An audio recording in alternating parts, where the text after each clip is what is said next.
Hello and welcome to this season's 3 Vox Talk with an absolute superstar from our Hot House alumni. And if you're just signing in to watch this Vox Talk, the purpose of these Vox Talks for this season are particularly to show people how you can convert your education into a career or the beginning of a career choice.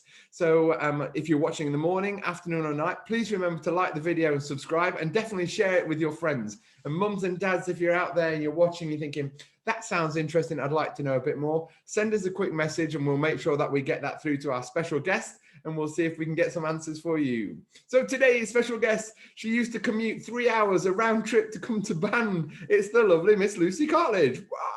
Hello. Hi, Lucy. Maybe sound crazy on a 3-hour commute. It does sound bad, doesn't it? Like, especially in today's world when everybody's working from home. What, a 3-hour commute? Literally, it's all worth it. It really was worth it. So if it's okay with you, Lucy, I mean, where are you dialing in from at the moment? So currently I'm dialing in from Cheshire, which is home, but I'm just here for the lockdown and I should be down south. I should be in Welwyn Garden City. Oh, I do like Welwyn Garden City. It's super cool. And you can get into the city quite nice and easily, can't you? Yeah, it's probably like a 20-25 minute commute, which is really, really cool. Bit different to Cheshire countryside. Yeah, absolutely. Cheshire. Well, if you wouldn't mind telling the viewers and the listeners at home who you are, what you do, and what you are currently doing.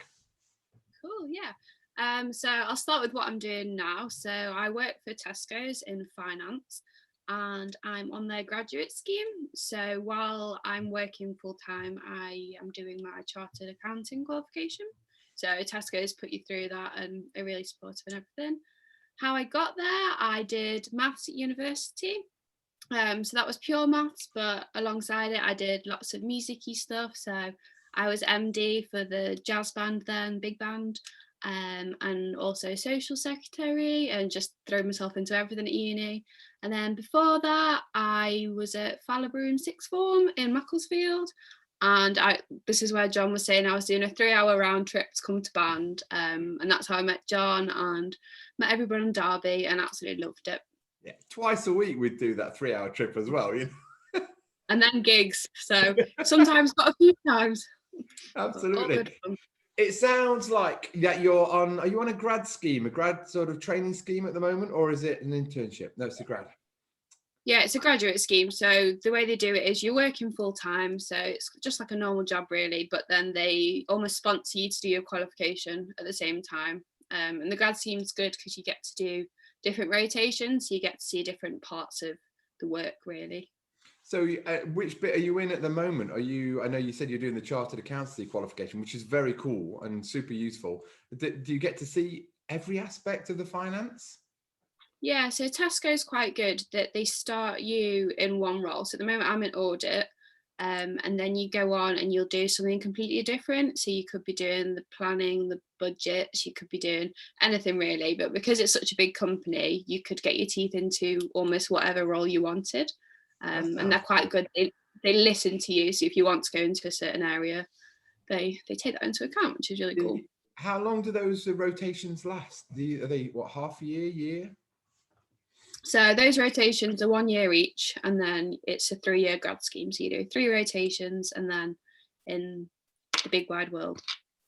Wow. And because I should imagine the chartered accountancy bit, is that all assessed with online learning, or do you do that in exam-based stuff now? How does that work?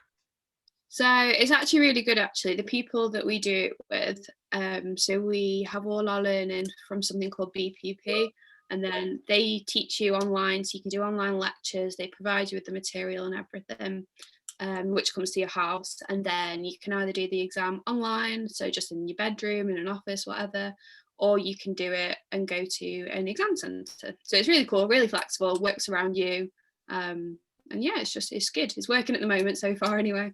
It's very cool. So the bit that I'm interested in really is, how did you get from uni to Tesco? What was that process? When did you start applying? How did you find the information? Were there failures on the way, knockbacks, or was it just a dream? Anything like that? So I was probably a little bit too keen with this. I started looking summer, so it was like August time for the following year. But really most things don't open until September, October at the earliest. So started applying then. You go through all the processes for grad schemes. So it'll be online application, could be telephone interview, online games assessment, video interview, actual assessment centre. There's quite a few hoops to jump through, but they really help you through it, all these things. And then actually got to 6 assessment centres in the end. So there you might have a one-to-one interview, a group task challenge, lots of various different things, but they're really good to show your personality. Yeah. And just getting those extra things about you across. So showing the fact that you're willing to work, or maybe have leadership attributes, or all the random stuff that I think makes you stand out. But no, when I got to Tesco's, it was just the people, the culture, everything was so up my street, and I absolutely loved it. So if you can get a feel of a place, I think it's really worth going and getting your name out there. So like contacting companies beforehand, maybe figuring out who might be doing the hiring. Just get your name out, because if they know you and they remember you, you've got a better chance of getting the job, I think. Hopefully remember for the right things. Yeah, it's the networking that begins right at the very beginning. It's more like a mindset of being able to know that you can talk to people about different things. And I think from my perspective that the assessment things are really quite useful, because a company doesn't want you to be unhappy working for them, so they spend so much time on trying to make sure that you're the right fit, so that they don't have to worry about you not being happy in the time. I mean, would you say that that's something that you've seen to be true as well? Oh, 100%. Yeah, if they want you to be right for the job and the job to be right for you, so they just try and make it so you're the best fit, and everything you want out of the job is there. So say if you want to be working in teams all the time, and they would tell you that everything's meant to be individual, they would tell you that and say, how can we help you? How can we work around that? So yeah, especially for me, Tesco's, they were very good, very open with it. And because you can work in lots of different bits, they can tailor it really to you. So I think do your research and get those contacts to find out what you want from the job as well. It's really useful. Really useful. And you know, it's actually really useful to know that it's not right for you as well. So when you go through there, so there might be some of our kids at uni in year 3 now thinking, oh, I've applied for 10 things, but I've only got 1. That's actually a really useful tool to know that, you know, it wasn't right for you. So, you know, keep going on with these things. And let's go back even a little bit further. How did you decide on Loughborough, and what did you have to do to get into Loughborough? So I got into Loughborough probably by the skin of my teeth, because I think I needed quite high grades to get maths, and I missed it by 3 grades in total. So yeah, not ideal. But I think the thing for me that got me in was all my extracurricular things. So it was showing that I was a team player from sports and from band, or I'd had leadership things from being lead sax in band, or yeah, just all the little extra things. And I think Loughborough particularly looked at those, and they want the rounded person. And when I got there on the open day, you can see that about everyone. Everyone has that rounded personality, and it worked for them because I ended up being MD in social sec and getting involved in loads at the uni. So they got the money's worth out of me. But yeah, the reason I chose it was the vibe on the day. Again, just the people. I think it says a lot when you can see yourself there, see yourself living there for 3 years or 4 potentially. But yeah, the vibe was just insane. Yeah, There was music on when I went around that I was sold. Yeah, I mean, I love it. I mean, I really do. And I hear great things about Loughborough as well. Not just the music, but the sports, epic, you know, the society, the ski society and things. They're all really good. And I think, I mean, I'm always trying to encourage our kids to have a broad palette of things, so that when you're going to job interviews or university, you look a little bit different from somebody else. You know, it's good to have things to talk about and to network. Rugby, netball, swimming, archery, you know, music, arts, I don't mind. But, you know, out of all of our kids, you know, if we've got 100 kids that are going to do a degree, maybe only one of them will go and do a music degree. So the other 99 need to really think, why am I doing this? And it's, A, it's fun, but then B, like, you know, when you're at uni, I mean, I think it helped me make friends and actually get along with people. I mean, you probably say the same. You had a good time because of the other stuff that you did, not just the course. Oh yeah, 100%. And I think the fact that band, you have interacted with lots of different people and lots of different ages beforehand really helps. So when you go and do a society, you're, say as an 18-year-old, you're going in, you're mixing with people that are 23, 24, and you might be a bit daunted, but because you've got that confidence from band, you can talk to them and they're just normal people.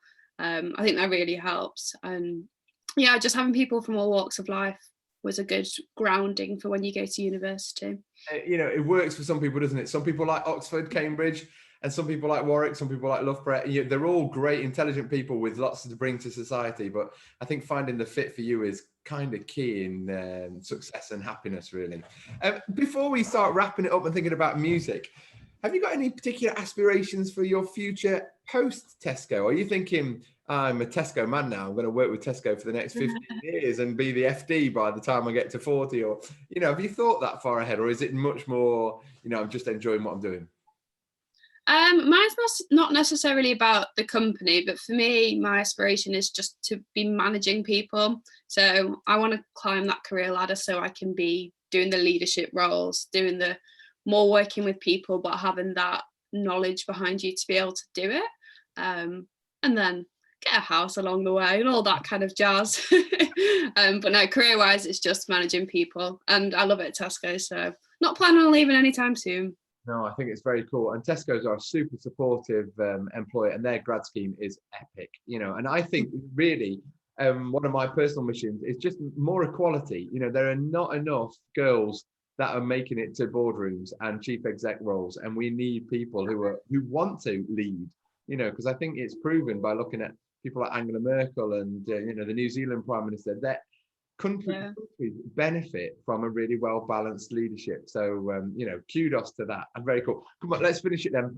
Music. Any favorite memories from when we were doing music together? Not necessarily with just us, but maybe from school or things. Anything that you like to share?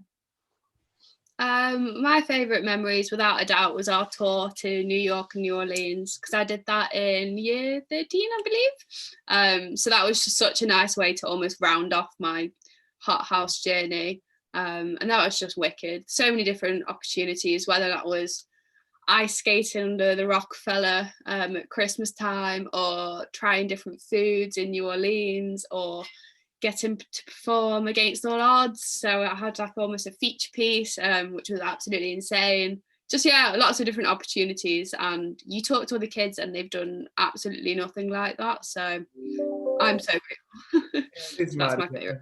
One of my favourite memories of all time was that tour. And, you know, whether it was New Year at Birdland, which was just brilliant, or whether it was, you know, playing for Kirk Whalum when we were doing the Saxons and we did Sax Circus. My memories of that Sax Circus performance were just so cool. So, you know, if you had to offer a bit of advice or a life lesson to young people who might be 14, 16, thinking about where to go, what sort of things would you be telling yourself at that age? What I would be saying would probably be just follow your heart. So if you have a passion for something, go for it. Don't knock it if it's not maths or science, for example. Just follow what you enjoy and throw yourself into all the opportunities you get. Don't knock anything down. Just say yes to everything. And if you don't like it, you can always back out of something, but you'll never know unless you try, is my advice. Best advice ever. Just say yes and try it, because you won't know if you don't, will you? I mean, it's so difficult for the kids in online now. Well, that's it. And so this has been amazing. Obviously, you know, we love you to bits, and we totally appreciate everything that you've done for us today. And if mums and dads, if you are watching it and you want to know more, you can actually connect with the lovely Lucy on LinkedIn. I'm sure she'd be more than happy for any of the kids who are building their network, like she was talking about, to drop her a message, because it really helps to have a friendly face at the end of a line. Don't forget to subscribe, and we look forward to seeing you at another Vox Talk soon. Have a great day, everybody. Bye for now.